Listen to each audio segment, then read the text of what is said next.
Hello ছোট বড় ভাই বোনেরা, কেমন আছেন আপনারা? আশা করি অনেক ভালো আছেন। আপনাদের দয়ায় আমি অনেক ভালো আছি। চলে আসলাম আরো একটি ব্র্যান্ড নিউ ভিডিও নিয়ে। আজকে আমি আপনাদের দেখাতে যাচ্ছি গ্রাম বাংলার অনেক সৌন্দর্যতম একটি জায়গা। কিছুদিন আগে যেখানে ছিল ফাঁকা একটি মাঠ, এখন সেখানে ফুলে ফুলে জমজমাট। সবাই বুঝতে পারছেন আমি কোন জায়গার কথা বলতেছি। হ্যাঁ, আমি বলতেছি সরিষা ক্ষেতের কথা। তো চলুন সরিষা ক্ষেতে যাওয়া যাক। আর হ্যাঁ, এই ভিডিওর শেষে একটি ধাঁধা দেওয়া থাকবে। যারা যারা এই ভিডিওটা সম্পূর্ণ দেখবেন তারা ধাঁধাটির উত্তর দিতে পারবেন। তো সবাই ধাঁধাটির উত্তর কমেন্টে দিয়ে যাবেন। তো চলুন চলে যাওয়া যাক সরিষা ক্ষেতে। আমাদের বাসা থেকে বের হয়ে একটু হাঁটলে পৌঁছে যাব সরিষা ক্ষেতে। শীতকালে সরিষা ফুল দেখতে কার না ভালো লাগে।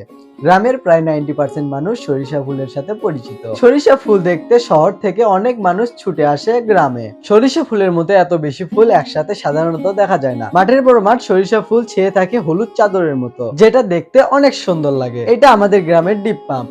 এটা থেকে পুরো মাঠে পানি সেচ করা হয়। পানি সেচের একটি অন্যতম মাধ্যম ডিপ পাম্প। বলতে বলতে পৌঁছে গেলাম সরিষা ক্ষেতে।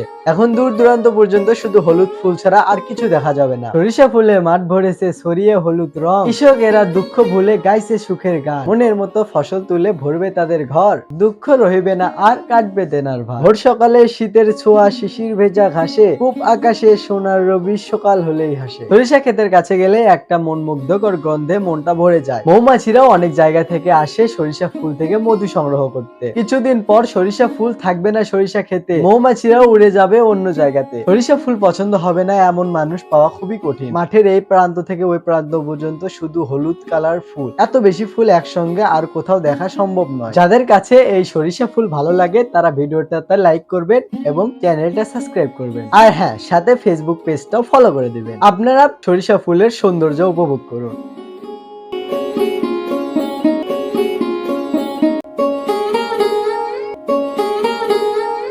সরিষার সৌন্দর্যের জন্য চাষ করা হয় না, এটা মূলত একটি ফসলি উদ্ভিদ। এটা শীতকালে চাষ করা হয়। কৃষকেরা সরিষা চাষ করে মূলত সরিষার তেল উৎপাদনের জন্য। তাই যারা যারা সরিষা খেতে ভিডিও কিংবা ছবি তুলতে যাবেন, দয়া করে সরিষার ক্ষতি না করে সাবধানে ছবি তুলবেন এবং ভিডিও করবেন। মনে রাখবেন, কৃষক এটা জীবিকা নির্বাহের জন্য চাষ করে থাকে। তাই সরিষার ক্ষতি হলে কৃষকেরও ক্ষতি। দয়া করে সরিষার ক্ষতি করবেন না এবং কৃষকেরও ক্ষতি করবেন না। ভিডিওতে ভুল কিছু বললে দয়া করে মাফ করে দেবেন। আজকের ধাঁধা হলো, ছোট দানা খুব শক্তিশালী, তেল বানিয়ে সবাই খুশি।